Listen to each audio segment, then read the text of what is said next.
lecturer in the menopause, and I'm also the founder of South Wales Menopause Clinic. Next slide, please. So we're going to talk about the magnitude of the problem. We're going to talk about symptoms and how to manage it. Next slide, please. So why is it such a big thing? Well, as Beyonce said, we rule the world. We make 51% of the population. But that, on the converse, means that 49% of the population have to live with us and understand what is going on. So communication is the key. Speaking to people we work with, speaking to our family about what is going on. Davina's done a lot of awareness around this, and it's brilliant. And off the back of Davina, there was this study called the Falset Study, which essentially surveyed over 1,000 women and asked them what their experience of the menopause was, both in the workplace and within a healthcare setting. And they found that 80% of workplace organisations didn't have any policies in place or didn't adjust hours or working conditions to meet the needs of the women who are perimenopausal or menopausal. And also, sadly, about 40% of women had been to see their GP and couldn't access treatment. They were not given appropriate treatment or were dismissed. And that is really the battle that I am up for fighting, because we shouldn't be battling women, we should be listening to you and managing you appropriately. And what I want to do is give you the information to empower you to sometimes challenge healthcare professionals. Next slide, please. And this is fairly recent research, which means that 1 in 6 women have considered leaving their work, leaving their job because of their menopause symptoms. And I know in my organisation, in the NHS Wales, 77% of the population, of the working population, are women. And of that, 45% are over the age of 50. So that's a significant proportion of our workforce that I work for who need to be looked after so we can look after the general public. Next slide, please. I always put this slide up because this is actually one of my patient's slides, and she has consented for me to use this many years ago. Some women find it quite difficult to articulate about what they're feeling, or they haven't thought about some of the symptoms that they are feeling are related to the menopause. So she always brings me a body map. I don't see her anymore because we've managed to fix her, which is brilliant. But she woke up one morning and said, I don't really recognise the person in the mirror. So the me she knew was confident, had a sex drive, enthusiastic, active, healthy, playful, proud, wanting to be intimate. And all of a sudden, this person developed into somebody who was indifferent about life in general, brain fog, was suffering with indigestion, mood swings, joint pains, loss of libido. And what I'm trying to get at really is that sometimes it is difficult for us to articulate, and bringing things like this can help for some people. This is another way you can articulate to somebody what's happening. So the Balance app is a free app designed by a menopause specialist.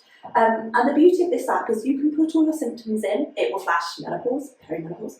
And then if you start treatment, whatever that might be, lifestyle, over-the-counter, HRT, non-hormonal, that's fine. It will tell you what is getting better, what is getting worse, and then you know when you go for a follow-up what needs need to be met, what symptoms need to be met. Next slide. So there are probably more than 34 symptoms, but I think this picture is quite a good way of remembering them. A lot of women, or a lot of people, if you ask them what are the symptoms of the menopause, will say hot flashes, night sweats. But actually you don't have to have them to be menopausal or perimenopausal. They can have a knock-on effect on sleep. Lack of sleep can obviously have an effect on how you function in the day and feeling tired.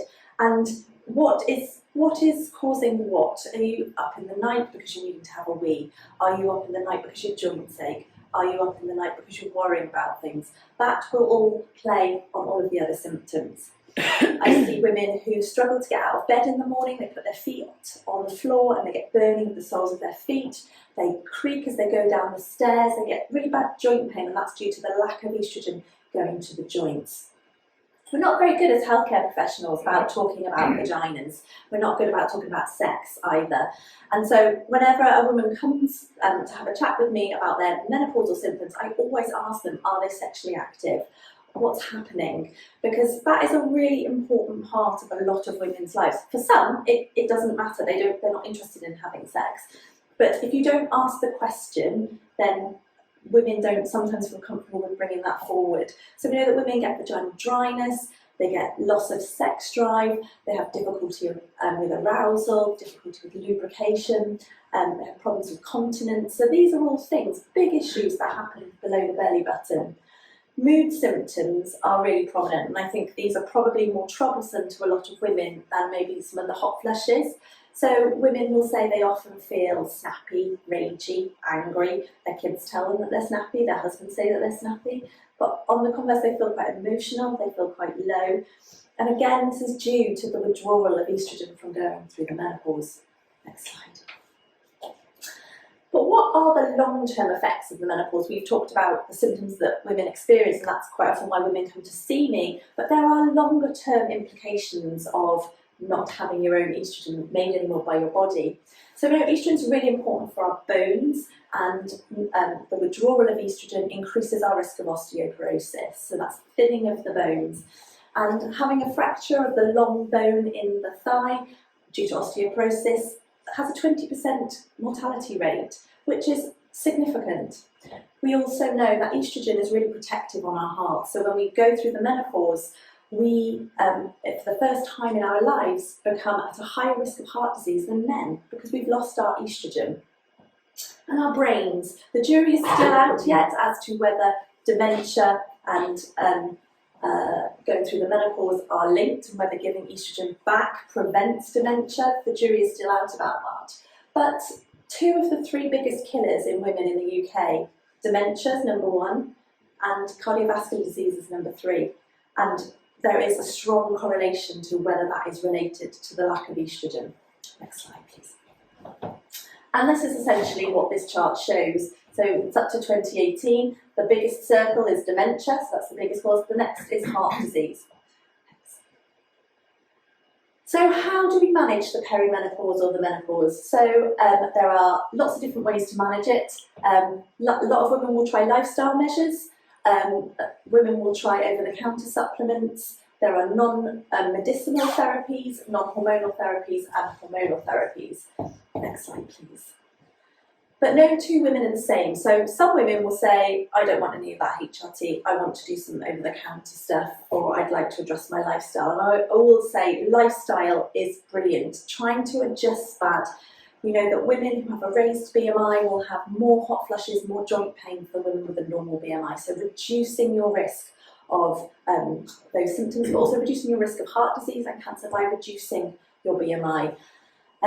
Exercising, reducing alcohol intake, stopping smoking, having a balanced diet. I'm not going to talk too much about diet because I know we've got a nutritionist who's going to talk about it. Next slide, please. So I'm going to talk about HRT because that is what the majority of women come to me for, and I think it's really important to know what women need and what the benefits and the risks are.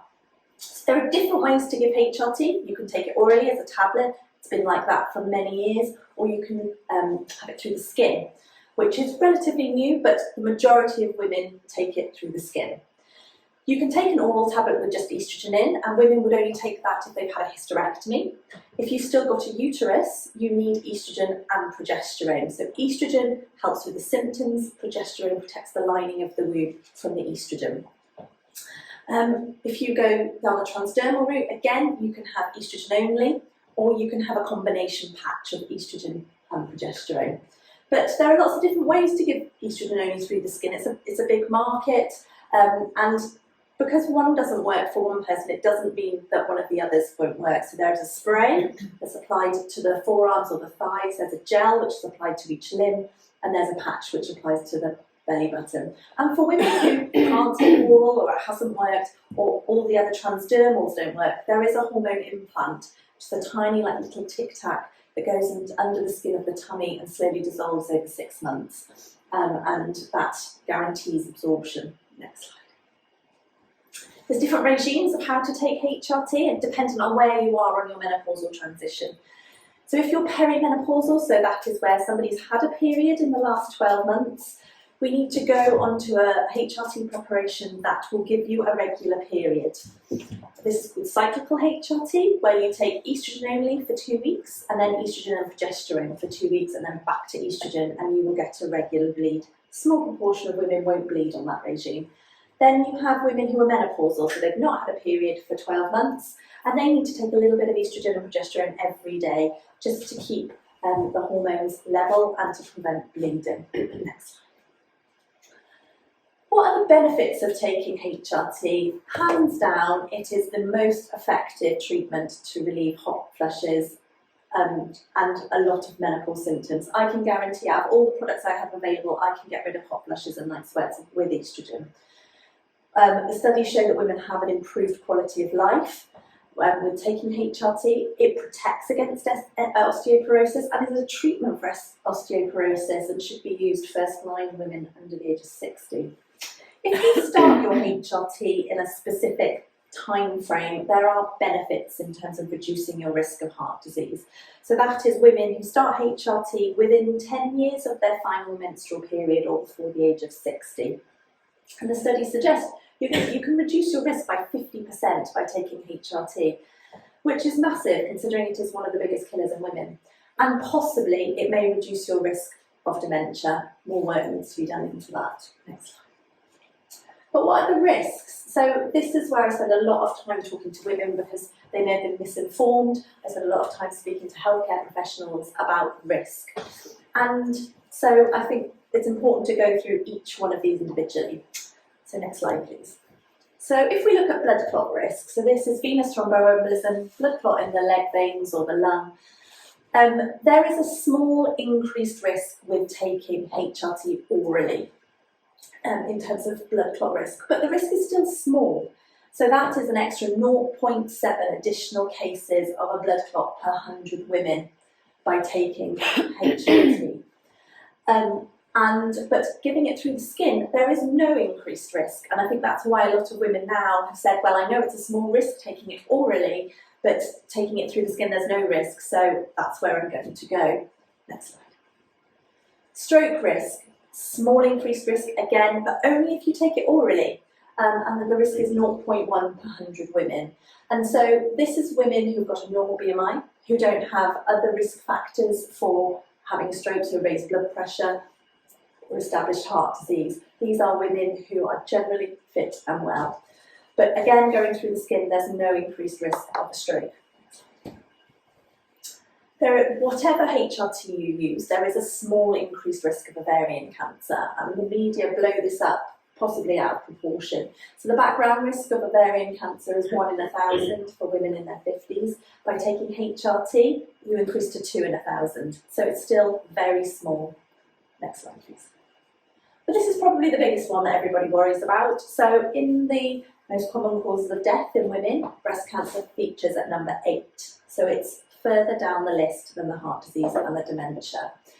There are lots of reasons why women get breast cancer, and I always talk about modifiable risks and non-modifiable risks. So being a woman and getting older, we can't change that. That increases our risk of breast cancer. And as we get older, our risk of breast cancer increases. For most women, they will either start it in the perimenopause or in the menopause when they're in their 50s. So the background risk of breast cancer for women in their 50s is about 23 cases per 1,000. By adding in HRT, it's an extra 4 cases, so it's 27 in 1,000 cases. Whereas, and that's taking estrogen and progesterone. If we just take estrogen only, if women don't have a uterus, there is little to no increased risk of breast cancer with taking estrogen only. But as you can see on this chart, having a BMI of over 30 doubles your risk of breast cancer. So I usually say to women, I appreciate you're concerned with taking HRT because of the breast cancer risk, but if you reduce this is your biggest risk factor, and we can modify that. We can stop smoking, we can stop alcohol, we can increase exercise. This is the exercise, which reduces your risk. But there are things that we can do to modify risk. There are some methods of HRT that would appear to be more breast friendly, so less of a breast cancer risk, and these are the more body identical forms of progesterone. A lot of women are always scared about upping their dose because they're worried about their breast cancer risk with increasing doses of estrogen. But actually the evidence shows that you can increase your estrogen, it doesn't increase your risk of breast cancer as long as you're staying within the licensed doses. So I always say to women, don't scrimp on dose because of your worry about breast cancer. Before I go on to this, the other thing to say about breast cancer, because a lot of women ask about breast cancer, is that women who do develop breast cancer and have had HRT actually have better outcomes than women who have breast cancer and never took HRT. And the reason behind that is A, women who take HRT are very more breast aware, and secondly, women are also receiving the benefit from their heart disease reduction and possibly dementia. And I look after a lot of women who have breast cancer who obviously take non-hormonal forms of medication, but equally there are some women who want to go back onto HRT. So I always say everybody is different and everybody will perceive risk in a different way. And so it's not one size fits all when we're talking about HRT. So this is one of the last slides. I get asked a lot about testosterone, Davina's on it. It must be brilliant stuff. But there are a couple of things they don't tell you. So there's no female product in the UK. We have to use small amounts of male testosterone, or you have to purchase it privately, which is licensed in Australia for women, but no license in the UK. It only works in 60% of women, so 40% it doesn't, and that is because libido, which is primarily why we give it, the sex drive, is really complicated. There are lots of reasons why women don't want to have sex. Okay, if your vagina's sore, you're not going to want to have sex. If you don't like your partner, you can't make them have sex. And you know, I speak to a lot of women, and it's very apparent they just don't like their partner. And then I can chuck bucket loads of this stuff. It's but it's really important to understand the dynamic of the relationship and what's happening at home, what's happening at work, what's happening in your relationship. There are side effects to testosterone. The three common ones are hair at the site of application, spots, and weight gain. So for a lot of women, they're already struggling with their weight. Not all women will put weight on, but some will. And if you use too much of it, then yes, you can develop more severe symptoms like enlargement of the clitoris and male pattern balding. And I'm not sure people would want to have sex with you if you do develop those symptoms. You want to have sex with them. And it's not a miracle, so it doesn't work straight away. It takes up to 12 weeks to work, and a fair trial is 6 months. And I probably take the same amount off testosterone at 6 months as I start, so it's not for everybody, and I don't think it's as good as the media have made it out. But there is a role. Equally, testosterone converts to estrogen. So if you are deficient in estrogen, i.e. you're not on HRT or you're not on the proper dose, and you're still having estrogenic side effects, this won't work. So you've got to get the estrogen right first before adding in the testosterone. Next slide. Oh, I've done all right, haven't I? Time Very well. Thank you. Everybody's got questions. Has anybody got any questions?